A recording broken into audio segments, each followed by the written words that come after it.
Welcome to the virtual release party of my next book, Iris. We decided actually to go for a pre-recorded session instead of streaming live, and this was because we thought that it would give a better experience for you, although streaming live is also cool, of course. But I think everybody is also aware in these days and all the times when streaming live does not go well, how bad that is to the experience, and this way we ensure that we get the best value for you. And I have a challenge I want to start up with a challenge for you, as there is no Kinder eggs this time. Maybe we'll clip in something, but I would like you to post a video or a picture of you on the feed where you, for example, say something about my books or your relationship to me, or maybe if you have one of my books you can take a picture with that one, or if you have any special thoughts or messages to me and the audience, the rest of the audience. In this way we kind of make a kind of collaboration anyway. What about, actually, first of all, yes, we are at this recorded session is done primarily in one take, so it is kind of semi-live, yes. It's not like we've done a lot of takes to speak with it, and I do make up what I'm saying on the spot, so I don't have something that I read off. And the location that we are on is in Lutvann, Norway, and this location actually will be in the next James Bond movie. And since that's been delayed, we will be the first out. What about this new book, Iris? Well, it's my sixth book actually, sixth published book, but the second one in English and the first full novel in English. And it's by far also the largest volume I've done till now. So first it will be out in paperback like you see here, but you'll also get the ebook as usual, but then it's coming later because I do everything myself. Obviously I will have to then make the ebook version afterwards, and I use Sigil, which is a program probably some of you know about, to do that. Obviously why it takes time is because ebooks are a different format, so you have to reformat everything to fit that format again. Where do you buy it? Yes, you buy it on Amazon, of course, and also on other web-based stores all over the world. Like web stores are actually all over the world by nature, but even if you, for example, want to use a Norwegian one, you can actually do that. Yeah. So what is Iris? Is another book in the Kenneth Johansen series.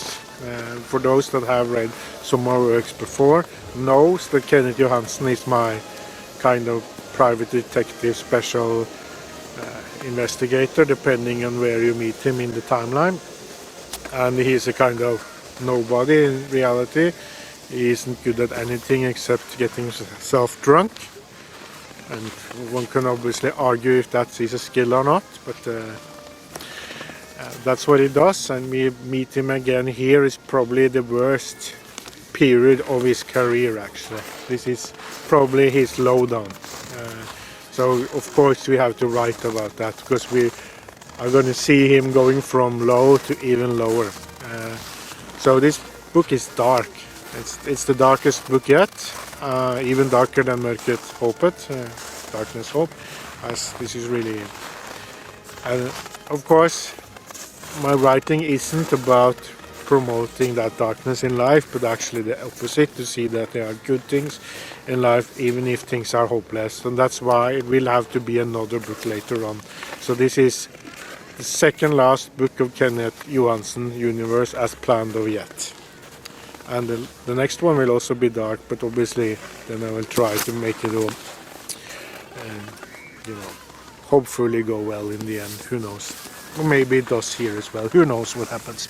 A little bit about the front pages of my books.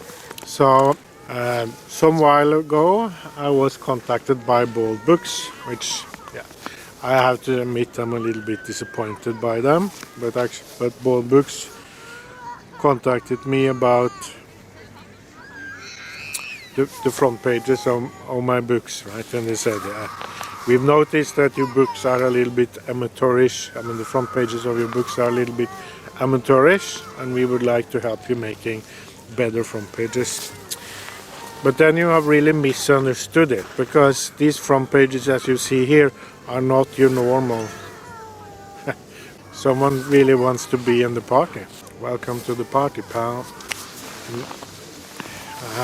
But in this case, they haven't really understood what is going on, because I believe a book to be a piece of art, and as such I like to mix different kind of art together. So I've worked with semi-professional artists. Also for some of the books I also have illustrations inside, but for all the books I've made, I have worked with these artists to create front pages that are a piece of art. No, it's not that cold in Norway. So even when you go back to the first book, my first book, Nesten som magi, that front page, is an artwork of itself, and it is kind of representing the whole story of the book in one picture. And obviously there's a lot of things going on here, and you don't necessarily understand everything, and you can watch the picture for quite some time and still see new details. And it is, because it's a piece of art, this is something that you can have in your living room, hang up, but also there are of course merchandise that you can buy on Spreadshirt. So you can even wear these things or have it in on your accessories, and they are cool to have. My second book, my second book, Mørket som håpet, you have this a little bit simple creation, but still very powerful, with the bulb down here, and it's very cool. My sister thinks this is one of the best that I have done, and it is yet, simple yet powerful, and it tells something about the book. Regnbuepyttene is it's more beautiful, which has to reflect the book itself, and you have the rainbow here. And those that have read it, obviously I cannot tell you the ending, but those who knows how it ends understands why this is the front page. Then you have Idyll, which then for the three first books I used photographs, and this is a painting, right? This is the first book where we use a painting with this murdered lady down here forming the eye, and then you have Dill. Obviously some people don't get that it's an eye and think the name of the book is Dill, but of course you can always cheat on the back. And those I've seen Prashvapa. This is this one is really like, what is this? Yeah. You have the scorpion over there, of course. This is another artistic composition. It's not a picture, but it is a kind of artistic composition, so even going further from the other. Then you have Iris, which is out now, where you have the eye here. And yes, I don't think you want this eye to be watching you, but maybe you want to put it up in your living room, and you can always have me watching you or whoever this eye is. The original name of this book, the working title of the book, was actually Vendetta. Something that, the idea of this book started way back in the 80s actually. So the name Vendetta actually comes from a C64 game called Vendetta, which may be based on something else called Vendetta, maybe the movie or whatever, or a book. And also with music a little bit in line with the Last Ninja music, not that sophisticated, but still. And even the idea of Kenneth Johansen, the Private Eye, comes actually from there. Obviously it has other origins, like it's based also a little bit on the Western hero or anti-hero Morgan Cain as well. But this book has roots way back in time. Then later on I changed the name to the Eye of the Storm, and then in the end it became Iris, and I think that's really fitting for what it should have been, and that's okay. Sometimes you have to work a little bit with the name of the book to get where you need to be. It's a creative process over many years. For inspiration, what are my main inspirations? So again, for those books that I have been making, it has been important for me to, you can look at all this audience we have around here. Must be the best release party ever. When I've been writing these books, I've tried to find my own unique style, and obviously I do have my unique style, as you've seen, but I've been, forming it, shaping it from book to book. And so the most important sources of inspirations are those writers that are, have written kind of masterpieces, but very special masterpieces, like the Norwegian writer Jens Bjørneboe, The History of Bestiality, for example. When I wrote the first 3 books, I actually used one other book as the main inspiration. Other inspiration as well, but the main inspiration. So, Chand Svare Ghei, I had Gita Meta, The River Sutra, which is a Norwegian title.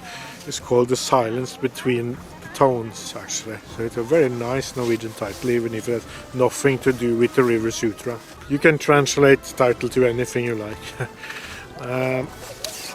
Then the second book, which has a main inspiration source of a book that is really terrible to read, American Psycho. It's an awful book to read. I had such a bad time reading that book, and it is an awful book as well. But it has a very important point about decadence, and I'm not saying that you have to read it if you haven't, because it's really bad, but it does tell something about decadence, but it also has some nice, not nice, but very well ways of conveying that message, and it fits into the theme darkness, hope, in a way, right?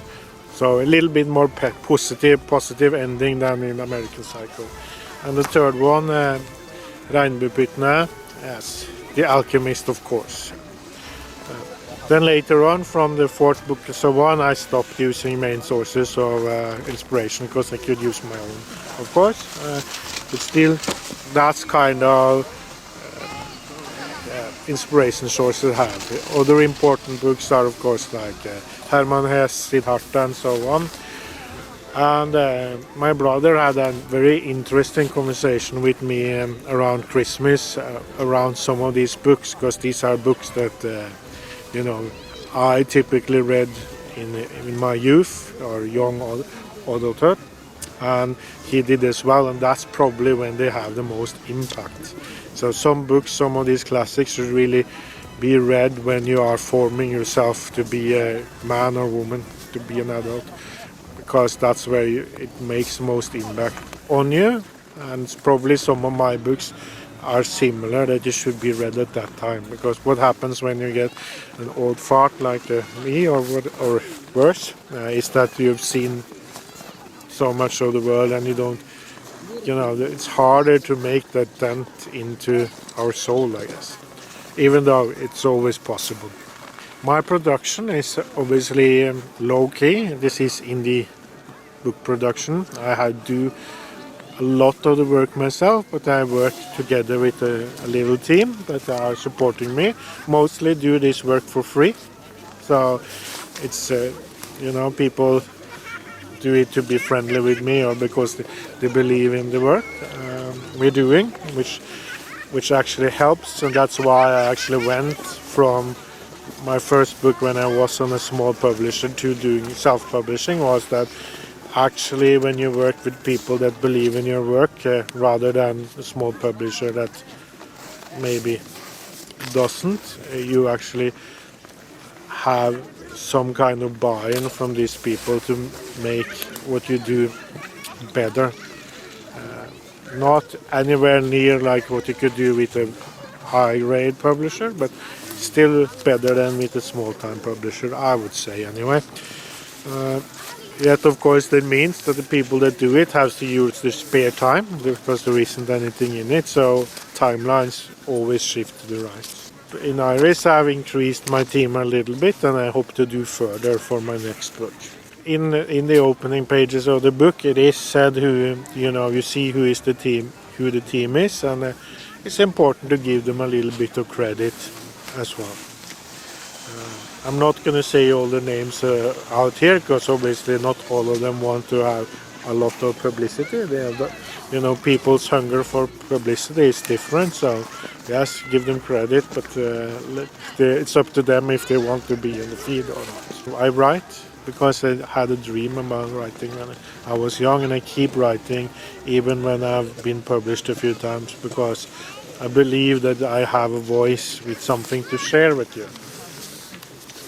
Something that's unique, something that you can't find anywhere else. And even though, of course, you are influenced by other writers, it's to convey something that nobody else can convey. And there are so many stories in this world that actually deserve to be told that will never be told by the commercial book industry. And that goes actually to another point that a lot of people are telling me about, I also always dreamt about writing a book. With various interests, of course. Some are more into it, and some just have an idea that they want to write a book. And for those, I would say there's two approaches, right? One is if you are really, you see that this is something you're going to do, but you would be put off by the amount of work. Then you just have to jump into it. On the other side is actually to do the pre-investigation about the amount of work it really is, because it is a tremendous amount of work, and writing just one book is like, you don't want to give yourself any favors, because it is really like you'll confuse yourself to the end of death about story making, about how to make sentences, even to the silly how you actually spell the simplest words, because that's you never will be satisfied with what you do, right? You always keep finding faults or changes, and sometimes you change something back and forth so many times to the silly, and what happens is you actually get blind to your own story and blind to what works and doesn't work. So, but that doesn't mean it's not meant to put you off at any time. But if you have a story that actually deserves to be told, then do it. Just find out how it is done in the best way, and do realize that money is second hand, right? I mean, yes, you could of course approach the book publishing from an area you want to be rich, but very few writers get rich. Most even famous Norwegian writers are, they just have a salary to live on. They're not rich. And, Jon Esbu and those are of course different, but that's a totally different league, right? There's not many of those, even on world basis, of course. So you have to accept, if you're gonna do this, most likely that money is secondary. It is about the story. Why should you read Iris? Except for it being the best book I've written so far, which I will always say about my books, of course. It is important to support indie writers, actually. So just to support me, sometimes it can be that you buy this book, but also to actually having something unique, something that's different from other writers that you don't get from mass press. And also to support, obviously, those that have helped me, front page. Also inside you have nice illustrations. So you are, for example. And if you like surprises, even though in my style I have washed down a little bit the amount of surprises I have in the book, so it's not like one reviewer said about one of my earlier books that it is a roller coaster with new surprises at every turn. It does. This book actually has some development that are quite obvious, but at the same time it does mess with you, and you'll find some really good surprises in here. And of course, another secret with my new book is I'm sharing for the first time a little bit more from myself in this book as well. Very difficult to do, so maybe you'll learn something spicy about me as well. So what's coming up next? After the ebook is out, I have a loose plan for the future for 5 more books. So one more book about Kenneth Johansen to finish him off, maybe. Then I have a trilogy in the plans, which will be a little bit science fiction, fantasy-like. But I don't know if I will ever be able to do that. But that's 4 books. And the 5th one is a little bit of a surprise. So we need to have surprises, don't we? We need to find a Kinder egg later, yeah? One question that people always keep asking, and I've been asked today here with this fantastic audience as well, is how long does it take to write a book? And I have to tell you that is the most stupid question, and if you ask that, you should be slapped in your head or anywhere else. Because it's like to say, ask someone how much time does it take to build a house? Yeah, right? How big is the house? How many rooms? How big is your garden? It's like, yeah, you know, is it gonna be pre-built? Are you gonna have everything done by an architect first? So how long does it take to write a book? Do you write it every day, 8 hours a day, or do you write a little bit now and then? It's the question itself, you can't really answer it, so don't ask it. Just get away from that. Yes, how much I used to write my book? Several years for each book. This one is 4 years. Plus preparation and inspiration all the way from the 80s, right? So it's plenty of time. I do believe if you were a full-time writer, you could probably churn out, you know, much faster. Maybe once a year, 1 book a year, or maybe even several if you're really hard on. But that's not the point. This is not the time versus product exercises. Again, it's pieces of art. So we'll read a little bit from my next book, and this time I want to read from the opening. Actually, I usually have a hard time finding something to read from my books, but it's so very often because a lot of the material can be a little bit explicit, and I don't want that to be you know, I don't want these YouTube videos to be censored, basically. Joke, but okay. Always plan for the unexpected. I always enjoy eating little jellymen as they remind me of humans. Yeah, that's the opening.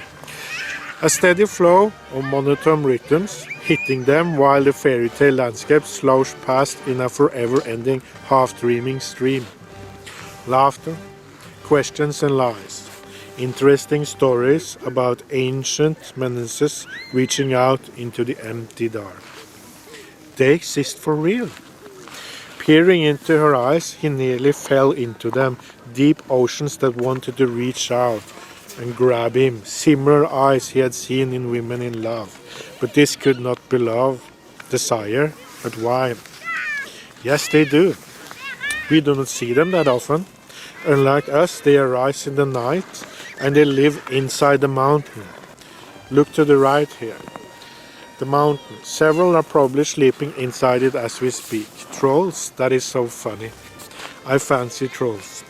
I enjoy staying up during the night as well, like our Lord Dracul, and sleep during the day. Indeed, I presently wish I could go slumber. Can we go troll spotting?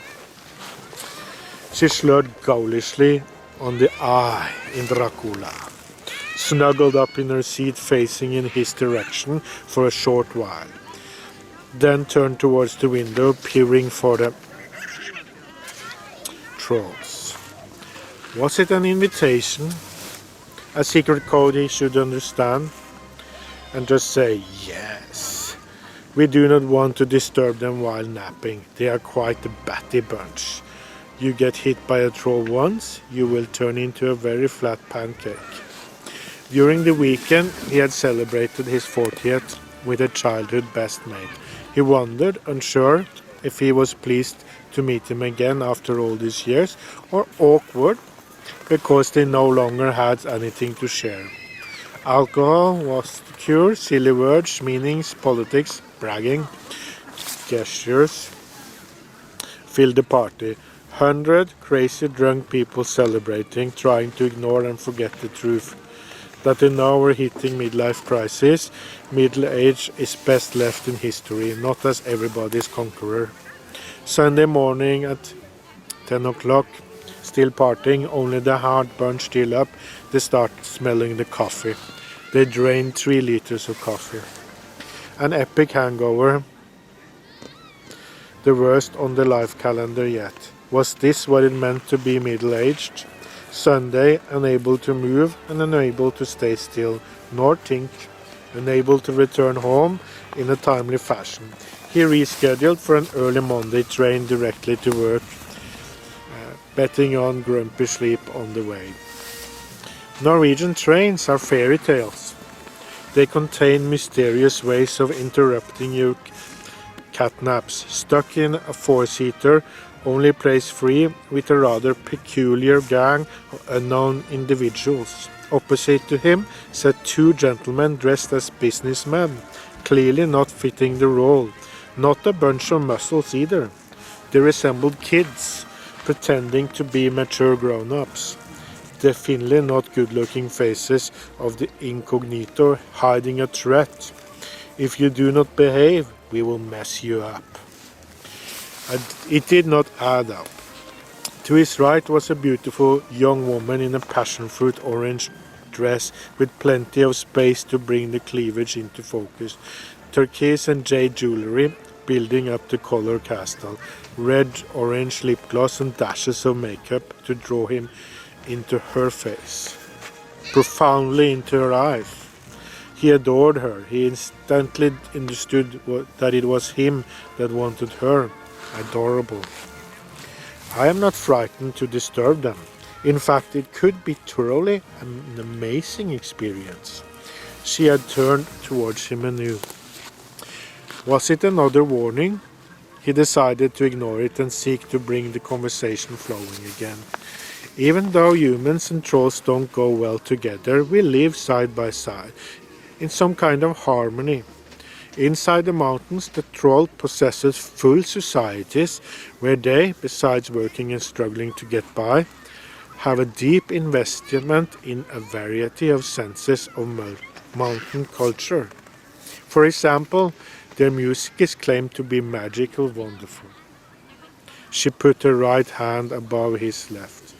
Her head swung side to side if she listened to troll music inside her brain. Did you ever kill a man? What? He giggled anxiously. What is this? Is he still drunk? No. She brought her hands, both of her hands, on his, peering with her eyes deep into him profoundly. He was nearly suffocating. Well, I have. Adorable, he had thought, transformed into a silent scream. Escape. Yes. And now you know that you need to read the whole thing. Okay. So to a follow-up, I hope that you had a good time today, and I hope that you have a great party. And since we are not together, maybe at some later stage we can arrange a kind of book party, not a release party, but a book party, and we can lift our glasses and say in proper Norwegian, skål!